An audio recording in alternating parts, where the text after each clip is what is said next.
안녕하십니까? 세계선교 채널의 김바울 목사입니다. 오늘은 죄 문제를 해결하셨습니까?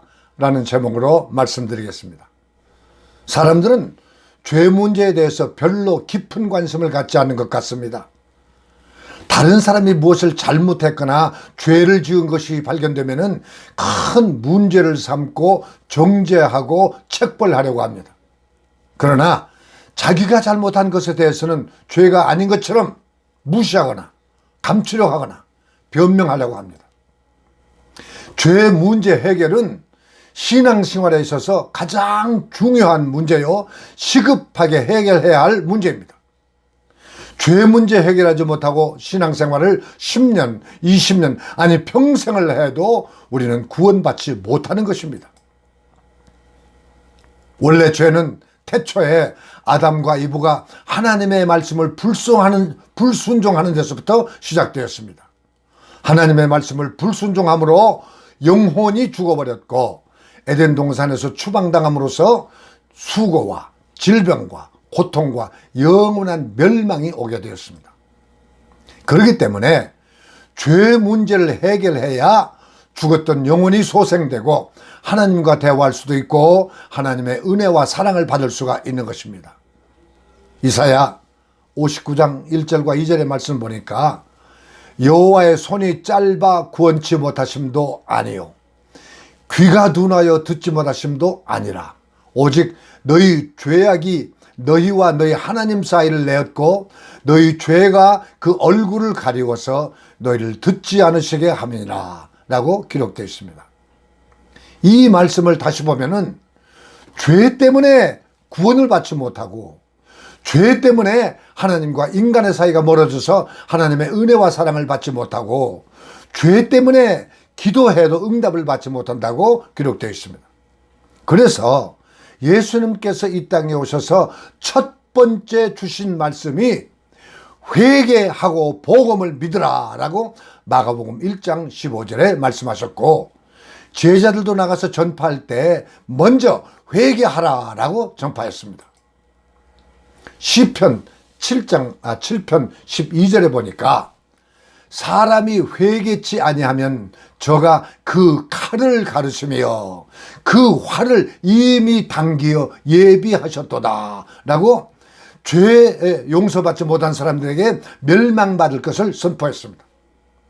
성경은 또 말씀하시기를 에스겔 18장 30절에 너희는 돌이켜 회개하고 모든 죄에서 떠날지어다. 그리한즉 죄악이 너희를 패망케 아니하리라 라고 기록되어 있습니다. 회개해야 패망하지 않고 영생을 얻는 것입니다. 오늘 이 말씀을 듣고 죄 문제를 확실히 해결하시고 하나님과의 올바른 관계를 맺게 되시기를 간절히 바랍니다. 왜 우리가 세례 또는 침례를 받습니까? 회개하기 위해서 세례나 침례를 받으라 라고 광야의 세례 요한이 외치지 않았습니까? 그런데 오늘날 교회에서 세례를 베푸는 모습을 보면은 철저한 회개의 그 검증이 없는 역사적인 형식적이나 세례를 베푸는 그 모습을 보게 됩니다. 6개월 이상 교회에 잘 나오고 성경 속에 몇 가지 기초적인 질문에 대답만 잘하면은 세례나 침례를 줍니다. 내가 살고 있는 러시아에서 러시아 정교회에서 세례 베푸는 것을 보면은 누구든지 일정한 금액의 돈만 지불하면 아무에게나 세례를 줍니다. 왜냐하면은 사람들은 회개 없이도 세례만 받기만 하면은 죄 용서도 받을 수 있고 구원도 받는 걸로 착각하기 때문입니다. 그러나 비록 세례나 침례를 받지 못했다 해도 진심으로 마음으로 회개하면 죄 용서를 받는 것입니다. 마가복음 2장 5절을 보니까 한 중풍병자가 예수님의 도움으로 병 고침 받기 위해서 남의 집 지붕에 올라가서 지붕을 뚫고 예수님 앞에까지 내려오자 예수님께서 저의 믿음을 보시고 중풍 환자에게 이르시되 소자여 내 죄사함을 받았느니라 라고 말씀하셨습니다. 예수님은 이 청년과 그를 메고 온 친구들의 믿음을 먼저 보시고 중풍병 걸린 청년의 죄를 먼저 용서해 주시자 이 청년은 즉시 일어나 걸을 수 있지 않았습니까? 또 다른 예를 들어볼까요? 예수님께서 어떤 바리새인 집에 초청받으셔서 식사하실 때 동네에서 죄인이라고 소문한 한 여인이 예수님 뒤에 와서 눈물로 그의 발을 씻기고 값비싼 향유를 머리에 붓자 예수님은 이렇게 말씀하셨습니다. 누가복음 7장 48절에 이에 여자에게 이르시되 내 죄사함을 얻었느니라 라고 말씀하셨고, 또 이 50절에 계속해서 말씀하시기를 예수께서 여자에게 이르시되 내 믿음이 너를 구원하였으니 평안히 가라 하시니라. 이와 같이 죄 용서는 꼭 세례나 침례를 받지 못했어도 예수님에 대한 확실한 믿음과 믿음의 행위가 주님 앞에 인정받을 때 죄 용서를 받는 것입니다. 베드로는 예수님을 처음 만나기 전에 밤새도록 고기 잡으려고 그물질을 했지만 고기 한 마리 잡지 못했습니다. 그러다가 그물을 이제 깁고 있는데 예수님이 오셔서 설교 말씀하실 때 그 말씀을 잘 듣고 또 믿고 순종해서 깊은 데 가서 그물을 던짐으로써 많은 고기를 잡게 됐습니다. 베드로는 그 많이 잡힌 고기를 보고 기뻐하는 것보다는 자기가 죄인인 것을 깨닫고 예수님 앞에 무릎을 꿇었습니다.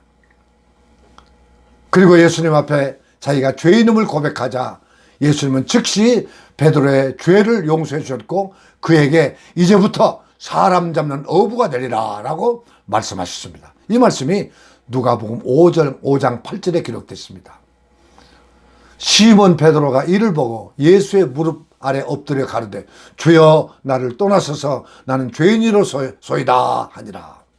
이와 같이 베드로도 회개부터 시작해서 나중에는 반석과 같은 믿음의 소유자가 됐고 예수님의 사랑받는 수제자가 되지 않았습니까? 참된 회개 없는 신앙은 껍데기 신앙이요, 죄 용서받지 않는 신앙은 구원과 천국과 영생과 아무런 상관이 없는 추상적이고 이론적인 구원일 뿐입니다. 그러므로 참된 신앙생활은 회개부터 시작되어야 하고 예수님에 대한 확실한 믿음으로부터 시작되는 것입니다. 그런데 문제는 사람들이 죄와 회개에 대한 확실한 지식도 없고 관심도 없습니다. 이것이 참 안타까운 문제입니다. 자기는 죄가 없다고 생각하고 죄를 지으면서 죄가 아니라고 생각하는 것이 큰 문제입니다. 자기의 죄가 무엇인지도 모르고 어떻게 회개합니까? 입으로만 하는 형식적인 회개이지 죄사함 받는 진정한 회개가 아닙니다. 그리고 진정한 회개 없는 신앙은 온전하지 못해서 결국 예수님의 제자 중에 하나인 가룟 유다처럼 예수님을 배신해버리고 마지막에는 비참하게 멸망에 빠지게 되는 것입니다. 그리고 아직도 교인들이 죽음에 대한 공포와 천국에 대한 확신과 기쁨이 없는 이유는 죄 문제가 해결되지 못했기 때문입니다. 사랑하는 여러분, 우리는 성경을 읽을 때마다 나의 죄성을 깨달아야 되고 설교를 들을 때마다 회개하는 마음이 생겨야 되고 회개 기도를 들을 때마다 죄 용서받았다는 확신은 속죄의 은혜를 깨닫게 되어야 합니다. 이것이 참된 예배의 결과이요, 참된 예배를 받는 은혜를 받는 결과입니다. 옛날 구약시대에는 율법적인 죄를 용서받기 위해서 소나 양을 잡아 피를 흘려서 제사를 드려야만 했지만은 또 이 세상에 나가서 또다시 죄를 짓기를 반복함으로 또다시 와서 소나 양의 피를 흘려서 계속 제사를 드려야 했습니다. 그러나 예수님께서 이 땅에 오셔서 자기의 몸을 희생의 제물로 드림으로써 단번에 우리의 모든 사람들의 죄를 영원히 용서하셨다는 이 사실을 확실히 알고 믿어지면 우리는 다시는 구약시대로 돌아가서 회개의 제사나 회개의 예배를 드릴 필요가 없는 것입니다. 히브리서 9장 11절과 12절에 보니까 염소와 송아지의 피로 아니하시고 오직 자기의 피로 영원한 속죄를 이루사 단번에 성소에 들어가셨느니라 라고 기록됐습니다. 이와 같이 우리 죄를 위해서 십자가에서 희생의 제물이 되어주신 예수님을 온전히 믿고 영접할 때 우리의 죄는 단번에 그리고 영원히 용서를 받는다는 것이고 영생을 소유한 하나님의 자녀가 되어서 하나님과 완전한 교통이 이루어지는 것입니다. 그러므로 죄 문제는 조속히 확실히 해결해야 하고 신앙생활을 해야 합니다. 그런데 안타깝게도 사람들은 죄와 회개의 중요성을 알지도 못하기 때문에 죄 문제 해결을 못하고 무거운 죄짐을 지고 고민하며 평안을 누리지 못하며 죄의식 속에서 살면서 날마다 죄 용서해달라는 기도를 반복하고 있습니다. 우리 주님은 우리의 고통을 아시기 때문에 우리의 죄 문제 해결해 주시려고 이 땅에 오셨고 우리에게 분명히 죄 문제 해결의 길을 모두 가르쳐 주셨습니다. 그러므로 이번 기회에 죄 문제를 확실히 해결하고 무거운 짐을 다 내려놓고 주님께서 주시는 평안과 기쁨을 영원히 간직하시는 삶을 사시기를 간절히 기원합니다. 그래서 나는 앞으로 몇 번에 나누어서 죄에 대해서 확실히 가르쳐 드리고 그 죄도 용서받을 죄가 있고 용서받을 죄가 있습니다. 사람 앞에 지은 죄가 있고 하나님 앞에 지은 죄가 있습니다. 그리고 자기 자신이 양심에 꺼리는 죄가 있습니다. 이와 같이 죄가 어떤 죄인지 확실히 알아야 됩니다. 또 회개도 입으로만 회개한다고 다 용서받는 것이 아닙니다. 회개하는 자세한 방법을 예수님께서 우리에게 자세히 가르쳐 주셨습니다. 죄와 회개에 대하여 확실히 알고 영원한 구원의 평안을 누리시기를 간절히 기원합니다.